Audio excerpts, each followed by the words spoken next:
Hello, welcome back to my channel. Today I'm going to be doing Steph Bohrer's book tag. She posted this video like a week ago and she's one of my favorite booktubers. I feel like she's definitely part of like how I got so into reading again, because I like lived on her recommendation videos for so long because she was the only booktuber I watched. Like I didn't really know that there were other channels, so just wanted to throw that in there that I love her videos so much. I'm just gonna answer the questions that she came up with and just tell you guys my book recommendations because I have so many. And I'm gonna try to keep it brief because when I get talking about my favorite books, we could be here for a while. So I'm gonna try to be straight to the point and not give like too long of a description. So the first question is a book that you tell people is your favorite. And I have two for this because I, for the life of me, cannot choose between them. But the first one we have is I'll Give You the Sun by Jenny Nelson.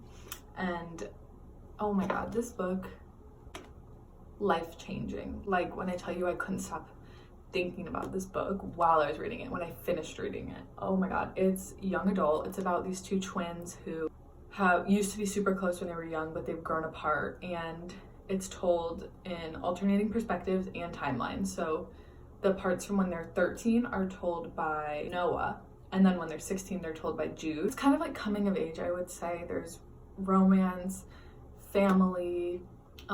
This quote on the front like seriously just describes it so well. It's, "We were all heading for each other on a collision course no matter what. Maybe some people are just meant to be in the same story." And once you read the book, like that has so much meaning to it, and it's just amazing. I love the writing. It's exquisite. My other favorite book is Daisy Jones and the Six by Taylor Jenkins Reid.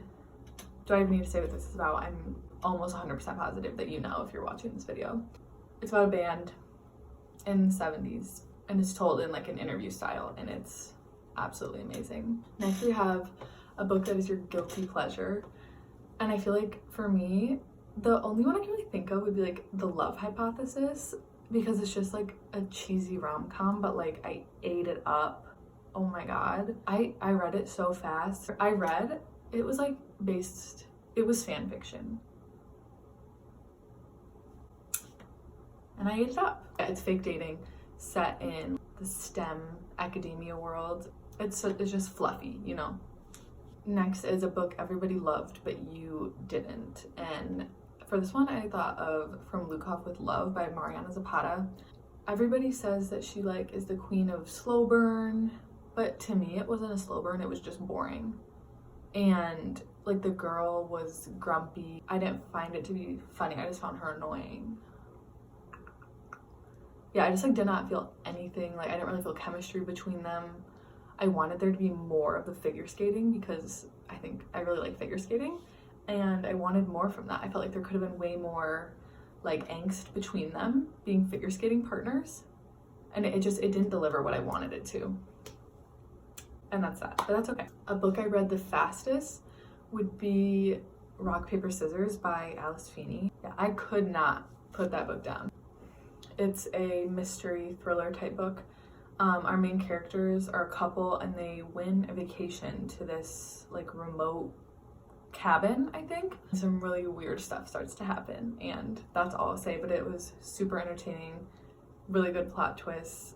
It hadn't kept me on my toes the whole time, which is exactly what you want from a thriller. Next we have a book that deserves more hype, and the first book I would say is Other Birds by Sarah Addison Allen. I recently read this and it was just so good. It was very refreshing, and I felt like it was a very unique book. It's more of just like a general fiction. Basically the main character, her mother who has passed away, she inherits her apartment in South Carolina, and so she moves there and she meets like all the other people that live there, and they're all very eccentric people, and she starts to like build friendships with them, and it was just a really cute book, and there's a little bit of like mystery. I loved it so much. It's hard to explain. I'm not explaining it well, but just like trust me that it's amazing and you should definitely read it. Another book that I think deserves more hype is Legendborn by Tracy Deonn. Like I hear people talk about it, but I don't hear people rave about it, and it needs to be raved about because It's so good. So it's fantasy, like King Arthur, like that whole thing, and like the, what's that called? The table. You guys know what I'm talking about? I cannot think of what that's called. The table. I don't know. But it's fantasy, it's set in a school, so like a little bit like secret society fantasy. If you like a dark hair, morally gray male character, right here, read it now. Read it now. And there's a second book called Bloodmarked, so you can read that one too. And there's gonna be a third one. And one more because I just can't help myself. Little Beach Street Bakery by Jenny Colgan. It's just so cute and such a, just like a fluffy read. Like her books, all of them are just like cozy and like they're perfect for a vacation read, I feel like. This one, the main character just got over a breakup and she moves to this small little seaside town, and she kind of puts all of her sadness into baking bread, and which it bothers me that there's a cupcake on the front. Why would there be a cupcake? She literally bakes bread the entire book. There's a little bit of romance, very charming and quaint. The next question is a book that is becoming a TV show or movie, and I have to say Daisy Jones and the Six. I'm so sorry. I've never been more excited about a show. I mean, maybe that's a little bit dramatic. I'm so incredibly excited. It comes out a week from today when I'm filming this, and I literally cannot wait. I've been waiting for so long, like, that it's finally here is insane, and I just can't wait to hear the actual music. Like, the words that I read are gonna be actual music, like with a melody. It's so crazy. I love the casting that they did, so I'm just so excited for this. The next question is book you have reread the most, and I'm literally, what's that saying? Beating a dead horse. It's kind of violent, but I'll give you The Sun and Daisy Jones and the Six. I read these both like 3 times. I don't need to say any more about them, but a new one that I think I have read 3 times is Scythe, the first book specifically. I'll talk about the whole series in another question coming up, but the first book I reread the most. It's a world where they've conquered death, but they still obviously need a way to control the population, so they have scythes, and they have the ability to glean people, which means they kill them, but they're allowed to do it because it's their job. And our main characters are Citra and Rowan, and they both are taken on as apprentices to become scythes. So they're being trained, and so good. It's so good. Yeah, so it's like dystopian, and there is a romance subplot that is done so well. Next, we have a book from a genre that you don't typically read, and for this one I did The Picture of Dorian Gray by Oscar Wilde, because this is a classic and I just don't grasp classics. They scare me. But this one I loved. I thought it was super funny. Basically, it's kind of hard to explain what it's about. Like, I read it and I honestly don't even, like, how is it this long? What really happened? But Dorian Gray is a very beautiful man. He's very handsome, and his artist friend paints a portrait of him, and Dorian is so upset because that painting is going to stay beautiful forever, but he is going to get old and not stay beautiful forever, and that is very upsetting to him. That's kind of the premise of it. It was just really funny, and I really enjoyed it. Next is a book that deserves all the hype, and I have to say, Akatar, I'm not going to pick them all up because I don't feel like it, but oh my god, like, I don't get how people don't like those books. Like, they're so good. They're just so easy. Like, I know fantasy, like, sometimes it's hard to understand, but I feel like those are pretty good in terms of that, like, getting into it. So if you're trying to get into fantasy, I think those ones are super good because there is, like, fairly heavy romance in it, which I think keeps a lot of people engaged rather than just, like, a ton of the, like, politics of it. But basically, the main character is Feyre, and she's hunting to, like, provide for her family. They say she's mortal, she's a human, and she kills some creature and it ends up being a fairy, and then she gets into some trouble with, like, the fairy realm and has to go there, and that begins her journey of being in the fairy world. The found family is amazing. I love all the characters. I love the world. Oh, just thinking about it, like, I want to I want to go to there. Like I want to be there. And the romance, so good. My favorite book, I know everybody loves A Court of Mist and Fury, which I did really like that. But my favorite is A Court of Silver Flames, which I was totally not expecting. Moving on. A book you usually recommend when you're asked to give a recommendation. Now this is like, it's difficult because people are so different with their taste. So I would probably, you know, ask some more questions, see what they're in the mood for. Like, are you in the mood for a romance? Do you want a thriller? Do you want fantasy? What are we working with here? But I feel like some pretty safe bets are the Truly Devious series. I think it's by Maureen Johnson. It's a YA mystery dark academia series. It's very riddly and puzzly, and I flew through those books. They were so good. And then a little bit different would be literally any Taylor Jenkins Reid book.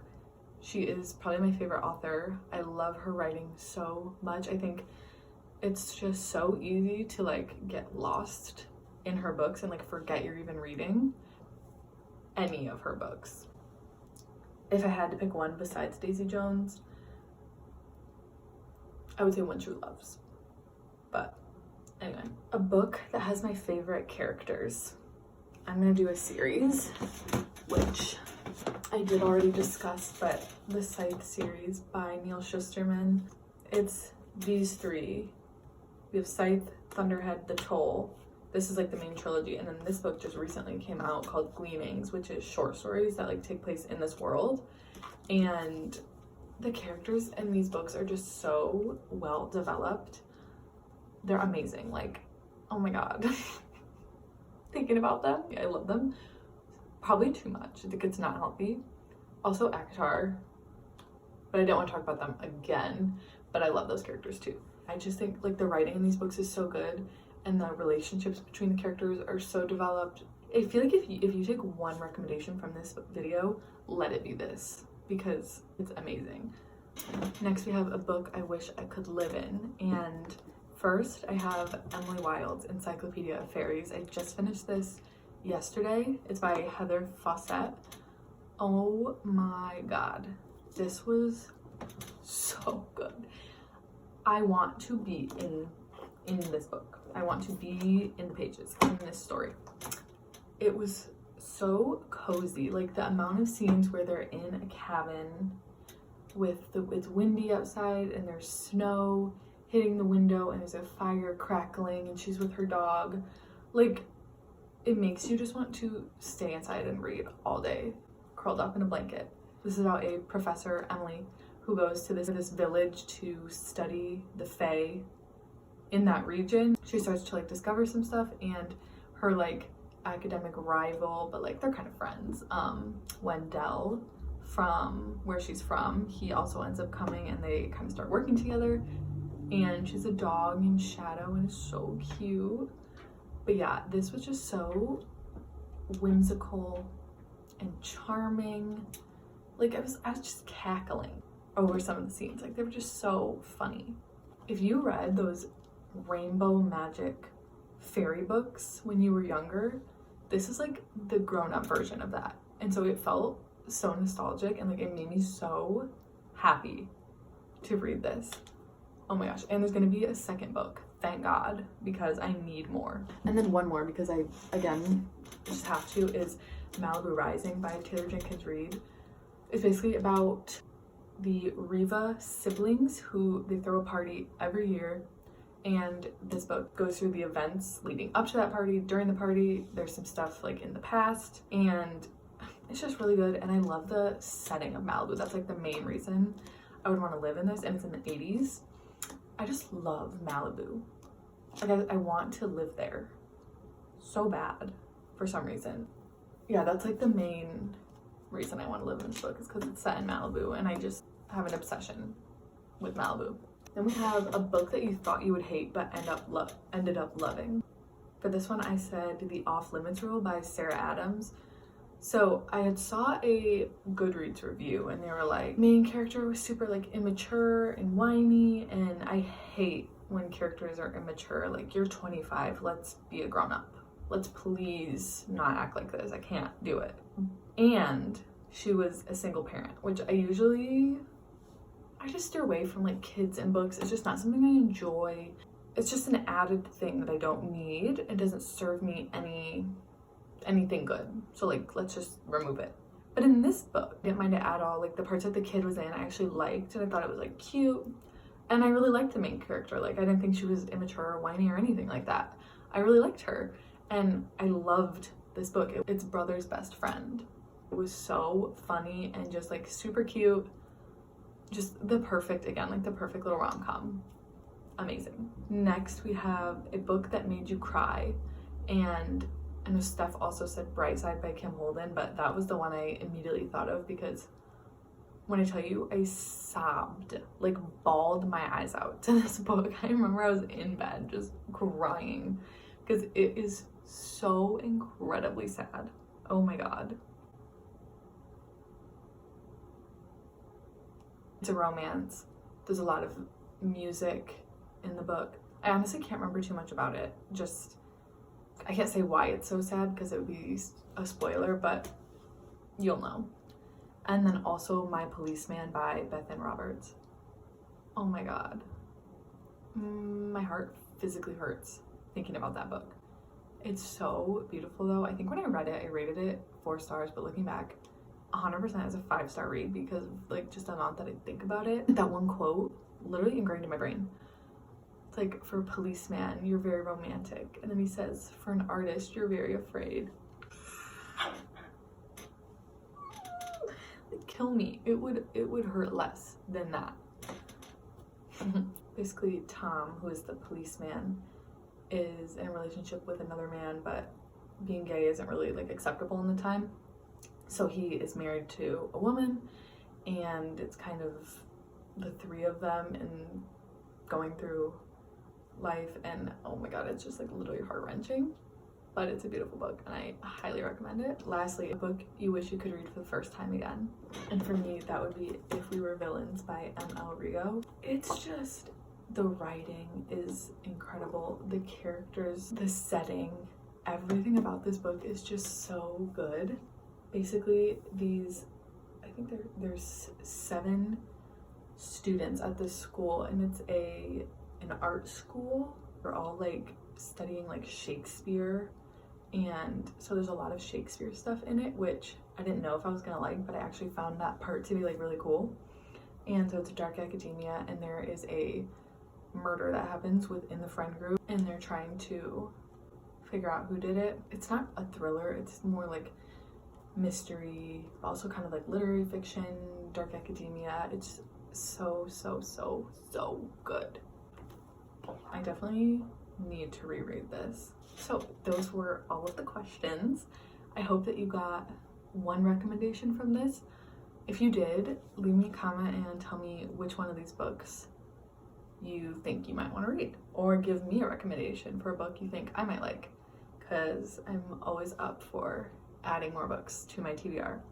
But thank you so much for watching. Make sure you give this video a thumbs up if you enjoyed it, and I will see you in my next video. Bye.